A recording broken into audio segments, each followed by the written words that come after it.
up, family? What's up? And new showstopper Naga Omac, what's the deal? I seen that thing, man, and uh uh what's the guy's name? Shout out to the guy that was on Rich's channel. Mm-hmm. Damn, why is his name Asir, the Duke of Tears. Asir? Yeah, shout out to Asir for breaking that thing down because he broke it down to let the family know that yeah, this is a movie. It's a big movie show. You feel me? And yeah, Hollywood for real. And then you know what's interesting too about it? Because I was like, huh, what a coincidence. Coming to America 2 comes out, and then they come out also. Mm, right. So I just stayed away from it. But at the end of the day, whatever to capture the attentions of the masses. Yeah. Uh-oh. Who seen all that stuff? Y'all let me know who watched the thing. I didn't watch it, man. I was in another zone. I was getting some work done, you feel me? I'll be getting some work done. Now look, hey, there's nothing wrong with watching it because at the end of the day, you could learn and pull stuff from the show, right? Because then at the end of the day, I was telling Will this. We are running this thing from above regardless. You feel me? Whether it's some melanated beings, a secret melanated family running it, or some kind of European family running it, whatever, we're still spiritually running this thing above. Why? Because we're placing ourselves in these hardships, if you will, or in this situation, so we can come out a diamond, learn something new. You feel me? So hey, Definitely watched it a little bit. well, what she was talking about, babe? Tell me something. I mean, she was just basically talking about, her experiences. And I'm totally not surprised by some of the things that she was saying. I actually found it kind of interesting. One, just we know that the simple point in fact that one, you gotta appreciate your life and the life you live. Like I think the social media and all of that stuff really be having people in an illusion.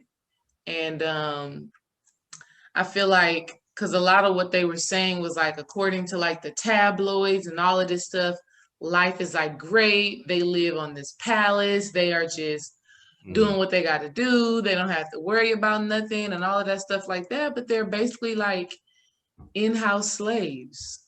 mm, They're basically, even the hairy guy came on and said like everybody who works there, everybody in the royal family is literally trapped.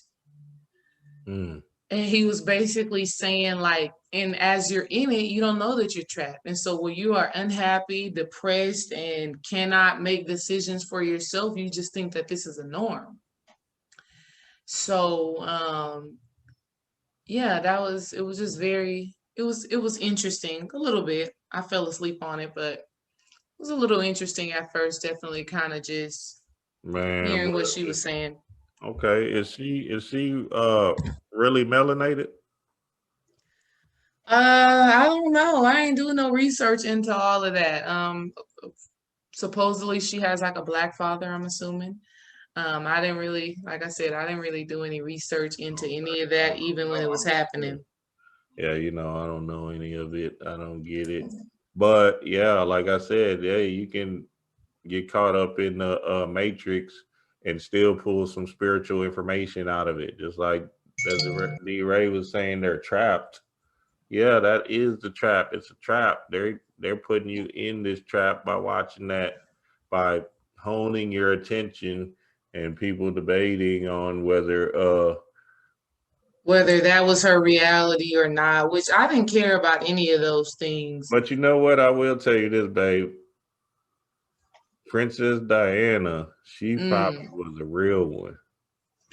Right. And so Probably that's was what I a was looking to analyze. That's what I was looking to determine. Because what the what the hairy guy was saying was that it was seeming like history was repeating itself. Like the stuff that his mother was going through, Megan started going through. And so it's to some extent it is a story of triumph, because they literally had to, according to what they say, y'all know I don't know the ins and outs, but according to what they said, it is a story of triumph. It is a story of overcoming, because they literally had to break out of this generational ideology in this way of living and way of being, and conforming to family, conforming to the family ideas, conforming to the norms. You know what I mean? No matter if that is hurting you, hindering you, or not, you do this because this is what your family does. This is how we move. This is how we take care of ourselves. This is what it is. There is no way around it. Hell, some of y'all live like that right now. Many of us, even on this spiritual path, have been told that the way that we live our lives right now is not right, or it's chaos, or you can't come to the family gatherings because you wear a Baphomet chain. Whatever the situation may be, what they showed us was basically breaking through those family norms that were no longer serving them and helping them to be, their best self. And I think to them, this is a very important thing, because Diana was Harry's mom and she went through all of that. And so it was him within his lineage, his DNA, to kind of break that cycle of, being trapped in this illusion and, being trapped in the glamour of things. So it was okay. The glamour. Yeah. Nah, go, oh, Mac, you are what your mother is. Whatever your T. Jones is, that's what you are. Or who said that? Sister Myra. You feel me? Because we gotta think about it. The mother is what? The creator of it all, right? So but at the same time, it don't matter. You get any inkling of melanin in you melanated. You feel me? It's just about, do you have that light or not? Do you have that, that soul or not? And did you come through this vessel to animate that particular body? Because I'll tell you one thing, there are some melanated beings out here without a soul. They walking around here zombie-fied and really jacked up. Like somebody done snatched their soul out of them. But I digress. Let's get it in, man. So look,